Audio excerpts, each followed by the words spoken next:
जेवणाचं bill मागितल्यामुळे वेटरला car सोबत फरफटत नेल्याचा प्रकार पुढे आला। बीडमधली घटना आपण बघतोय। बीडच्या माजलगावमधील दिंद्रुड मधला हा सगळा धक्कादायक असा प्रकार आहे। वेटरला गाडीसोबत फरफटत नेतानाची ही घटना सीसीटीव्ही मध्ये कैद झालेली आहे। बीडमधली घटना बीडच्या माजलगावमधली दिंद्रुड पोलीस ठाण्यामध्ये या प्रकरणामध्ये 3 जणांच्या विरोधामध्ये गुन्हा दाखल करण्यात आला आहे। बीडमधल्या या घटनेचं सीसीटीव्ही फुटेज आपल्या समोर आहे।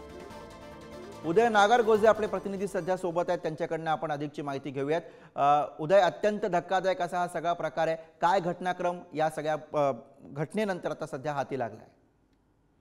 नक्कीच गुरु, अतिशय धक्कादायक हा प्रकार आहे। त्या वेटरने केवळ जेवणाचं बिल मागत नव्हतं तिघांना, परंतु त्यांनी गाडीत बसल्यानंतर त्याला फरफटत गाडी सोबत नेले आणि गंभीर बाब म्हणजे त्याला तिथून नेल्यानंतर त्याला मारहाण करण्यात आली। रात्रभर त्याच गाडीत त्याला डांबून ठेवण्यात आलं आणि त्यानंतर त्याला सकाळी सोडून देण्यात आले। रात्रभर त्याला अत्यंत टॉर्चर म्हणजे अत्यंत मारहाण करत त्याला तिथंच डांबून ठेवण्यात आलं होतं।